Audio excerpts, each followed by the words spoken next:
সুপ্রিয় শিক্ষার্থীবৃন্দ, আসসালামু আলাইকুম। জাতীয় বিশ্ববিদ্যালয়ের আন্ডারে ডিগ্রি তৃতীয় বর্ষ পরীক্ষার সাজেশন নিয়ে হাজির হয়েছি। আজকের সাজেশনের বিষয় রাষ্ট্রবিজ্ঞান পঞ্চম পত্র, পরীক্ষা 2022, অনুষ্ঠিতব্য 2024। আমি ধারাবাহিকভাবে সংক্ষিপ্ত এবং রচনামূলক প্রশ্নগুলো বলে দিব। সবচেয়ে ইম্পর্টেন্ট প্রশ্নগুলো কি কি রয়েছে চলুন দেখি। চ্যানেলটি সাবস্ক্রাইব করুন, পাশে থাকা বেল বাটনটি বাজিয়ে দিন।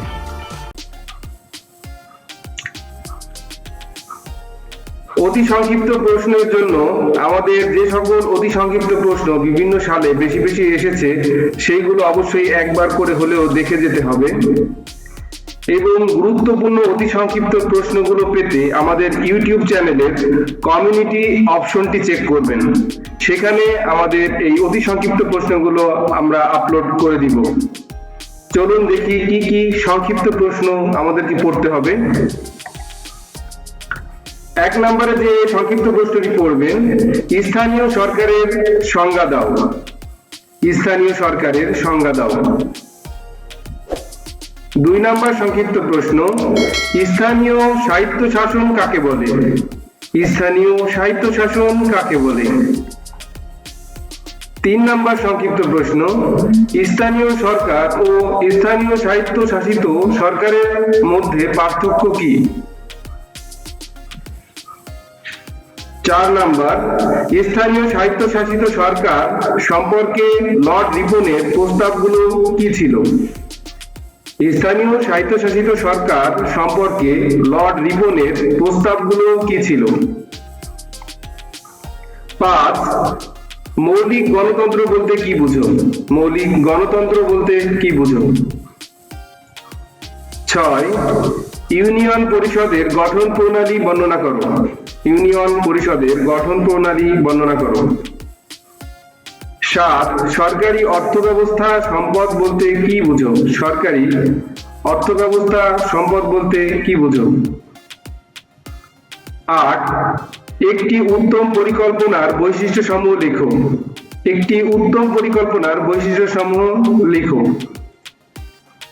9, আনুষ্ঠানিক ও অনানুষ্ঠানিক নেতৃত্ব কাকে বলে? 10, গ্রামীণ নেতৃত্ব কিভাবে গড়ে ওঠে? 11, পোশাক ও পোষ্য সম্পর্কে কি? পোশাক ও পোষ্য সম্পর্ক কি? 12, মাঠ প্রশাসন বলতে কি বুঝো? মাঠ প্রশাসন বলতে কি বুঝো? 13, বাংলাদেশে পল্লী উন্নয়ন বোর্ড কি? বাংলাদেশ পল্লী উন্নয়ন বোর্ড কি? 14, ক্ষুদ্র ঋণের সংজ্ঞা দাও। ক্ষুদ্র ঋণের সংজ্ঞা দাও। 15, মাঠ প্রশাসন বলতে কি বুঝো? 16, পল্লী উন্নয়ন বলতে কি বুঝো? 17, সবুজ বিপ্লব বলতে কি বুঝো? 18, রাজনৈতিক অংশগ্রহণ বলতে কি বুঝো? রাজনৈতিক অংশগ্রহণ বলতে কি বুঝো? 19, জনগণের অংশগ্রহণ কিভাবে ঘটে? 20, পার্বত্য আঞ্চলিক পরিষদের কার্যাবলী বর্ণনা করো। এই 20টি সংক্ষিপ্ত প্রশ্ন যদি সঠিকভাবে পড়েন, আশা করছি এর মধ্যে থেকে শতভাগ কমন পাবেন ইনশাআল্লাহ।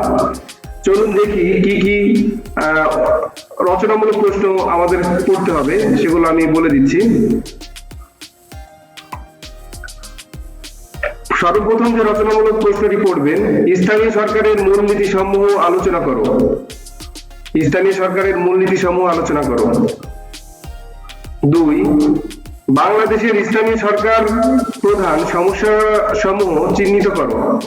বাংলাদেশের স্থানীয় সরকারের প্রধান সমস্যা সমূহ চিহ্নিত করো। 3, বাংলাদেশের স্থানীয় সরকারের প্রধান সমস্যাগুলো চিহ্নিত করো এবং সমাধানের পরামর্শ দাও। 4, বাংলাদেশের আর্থসামাজিক ও রাজনৈতিক উন্নয়নে স্থানীয় সরকারের ভূমিকা বর্ণনা করো। 5, শেখ হাসিনার শাসন আমলে প্রবর্তিত স্থানীয় সরকার ব্যবস্থা সম্পর্কে আলোচনা করো।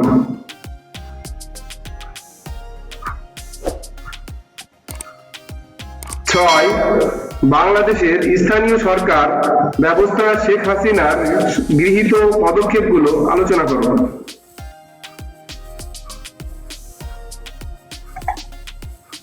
7, স্থানীয় পর্যায়ের আর্থসামাজিক ও রাজনৈতিক উন্নয়নের ইউনিয়ন পরিষদের ভূমিকা আলোচনা করো।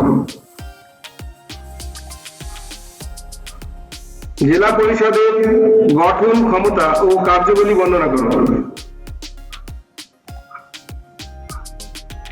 9, জেলা পরিষদের গঠন লিখো। বাংলাদেশের জেলা পরিষদ কি প্রকৃত অর্থে স্বায়ত্তশাসিত প্রতিষ্ঠান? জেলা পরিষদের গঠন লেখো। বাংলাদেশের জেলা পরিষদ কি প্রকৃত অর্থে স্বায়ত্তশাসিত প্রতিষ্ঠান? 10 নাম্বার, বাংলাদেশের স্থানীয় সংস্থাগুলোর আয়ের উৎসসমূহ বর্ণনা করো।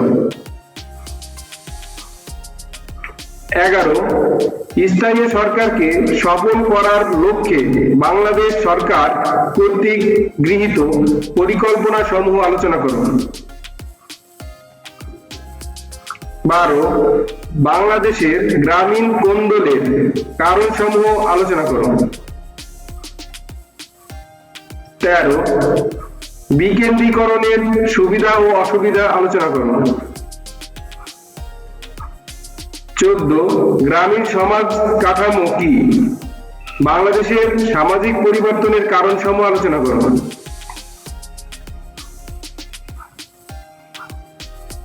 15, বাংলাদেশ পল্লী উন্নয়ন বোর্ডের ভূমিকা মূল্যায়ন করো। 16, বাংলাদেশের স্থানীয় সরকার ব্যবস্থায় নারীর অংশগ্রহণের সমস্যা সমূহ আলোচনা করো। 17, বাংলাদেশের স্থানীয় সরকারের উপর কেন্দ্রীয় সরকারের নিয়ন্ত্রণ ব্যাখ্যা করো। 18 নাম্বার, সিদ্ধান্ত গ্রহণ প্রক্রিয়ার প্রভাব বিস্তারকারী উপাদানগুলো ব্যাখ্যা করো। আমি আবারও বলছি, সিদ্ধান্ত গ্রহণ প্রক্রিয়ার প্রভাব বিস্তারকারী উপাদানগুলো ব্যাখ্যা করো। ধন্যবাদ সকলকে। এই কয়টি সংক্ষিপ্ত প্রশ্ন এবং রচনামূলক প্রশ্ন যদি সঠিকভাবে পড়েন তাহলে অবশ্যই আশা করছি এর মধ্যে থেকেই শতভাগ কমন পাবেন। চ্যানেলটি সাবস্ক্রাইব করতে ভুলবেন না। একটা জিনিস মনে রাখবেন, সম্পূর্ণ ফ্রিতে এই চ্যানেলই একমাত্র আপনাদেরকে সকল সাজেশন প্রদান করে। ধন্যবাদ সকলকে। আসসালামু আলাইকুম।